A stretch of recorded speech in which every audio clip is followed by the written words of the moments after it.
comes to dealing with people, one of the most important things you could ever keep in mind is knowing that you are dealing with human beings, people who love appreciation and administration, and they also love gratifications.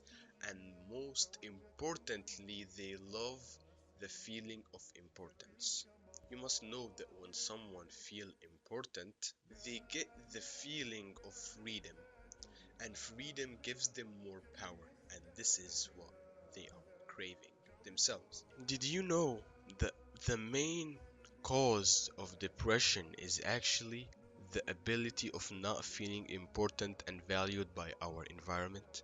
In fact, research has found that 90% of suicides are actually from the lack of feeling important. Since feeling important is so important that it actually makes people go crazy for it that much, imagine how high of a value you will be if you were someone who actually provide this feeling for the people. What the hell just happened to my voice? How can you show appreciation and importance to the people? Firstly, is by praising them. When you praise someone for the accomplishments that they have, they get the feeling of importance. And guess what? You're probably the only one who made them feel appreciated and important. But one of the most important steps when it comes to praising is actually giving an honest praise, not a flatter praise. I won't even call it praise, I would just call it a flatter in general, because flatter is just yapping about how good a person is. At the end, they're just someone who's degenerate. But when you come by someone new into your life, praise them for the positives they have and ignore the negatives that they have. Imagine what you will achieve by just making people feel important. Praise them by how sweet they are, how clever, how clean they are. But most importantly is to be honest about it. Not someone who dresses like with all due respect like some gardener and you tell him that he looks mature and he looks very clean. No, be honest with your praises. Doesn't mean you should not praise up the gardener, and you should just tell him how consistent he is, for example. And be aware, be very aware of the people who criticize. And the opposite of criticize is praise. And unfortunately, we almost every human being I have ever met had a position in their life where they have been criticized before. There is nothing that kills ambitions more than criticism. If I gave you a hard task and I praised you before doing that task, there is most likely you're going to perfect and excel in that task that I gave you. But if I gave you an easy task and I criticize you as you're someone who's not clean, you're someone who don't have his life together, you will not perfect or excel any of easy tasks you will ever have in the future anyway. Unfortunately, the average people, they criticize more than they praise themselves. The point of praises is making the person in front of you feel more important, because when you make them feel more important, you are putting yourself in a state in their life where almost no one is there. I'll give you a story about a woman who's been married to someone who never showed her that she was a good wife. That even she went to a marriage class and she learned that she needs to think of 5 things she could improve so she can be a better wife. So she asked her husband. What are 5 things I could improve so I can be a better wife? The guy slattered and started to hesitate, and he was like, you know what, I'll tell you next morning, I'll probably need to think of it.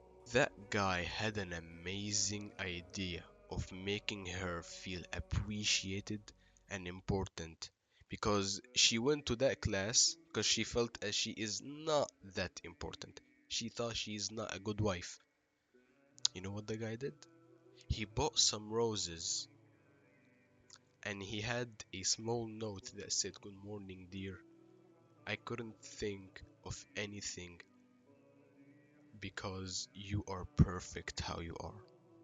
When the wife saw this, she quit the class and now she considers herself as a good wife because he made her feel important and appreciated. And remember, most people fall into this trap, and the trap is flattering.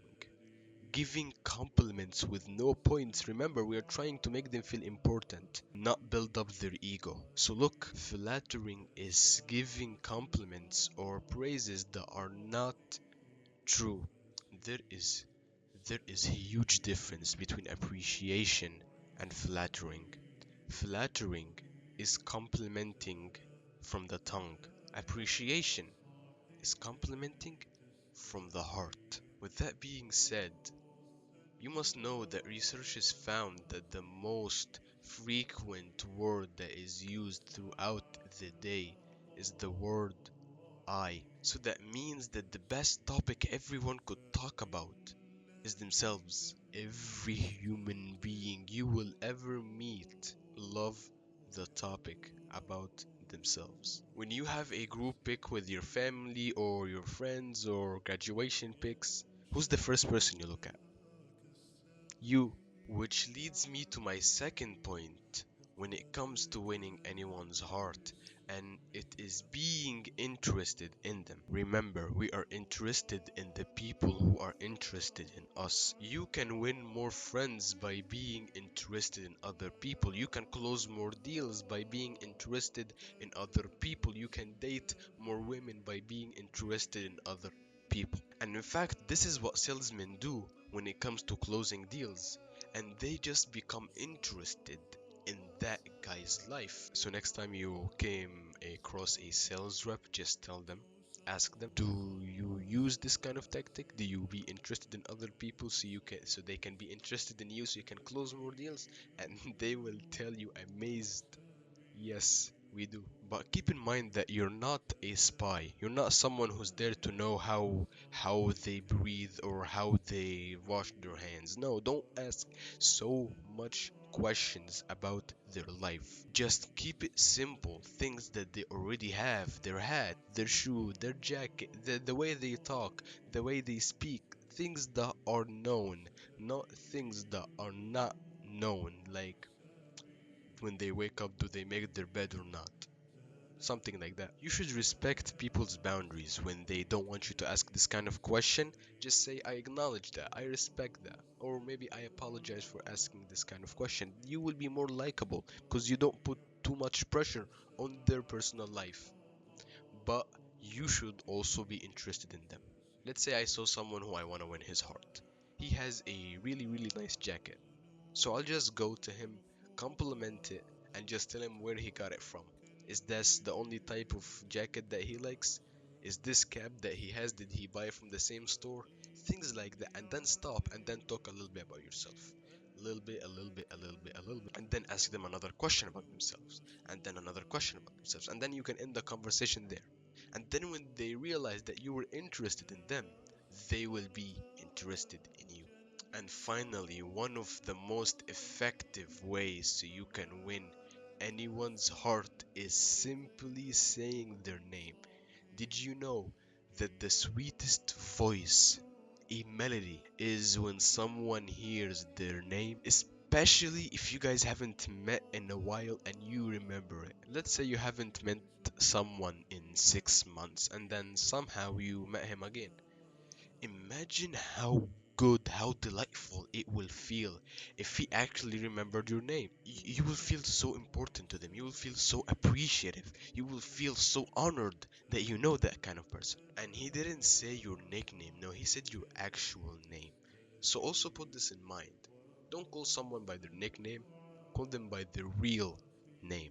That's when they will really, really like you because almost no one tells them their actual real name, because most people, if someone has a nickname, you realize that the only name that you will ever hear about him is his nickname. If you're the only person who says his actual name, you will be so honored to have him in your life, because like that you've won his heart. Unfortunately, most people don't really remember names. They just put in their mind that, yeah, they just put in mind that I don't have enough time for me to remember this kind of person.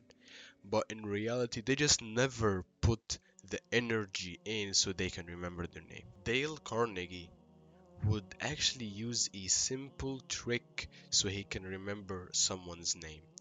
During that conversation, he would repeat his name multiple times so he can memorize it. And if it was someone who's important, he would keep repeating it in his mind and also in the conversation. And at the end of the conversation, when they're all done, he would write his name and he would memorize it with his eyes and his ears and also his voice, which is his tongue. You see, you realize at the end, he started to mention his name a little bit more, a lot. He started to mention his name multiple times. And then it got stick in. Now if he saw him again, he will memorize him. And I'm not saying that he's gonna see him next day. No, I'm saying that in months' time, he will remember his name because now he memorized it.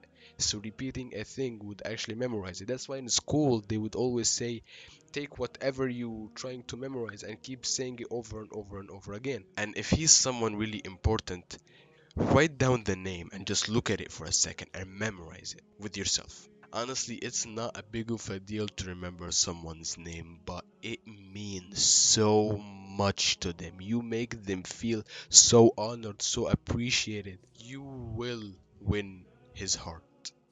So, as always, focus on yourself because the only one who will save you is yourself.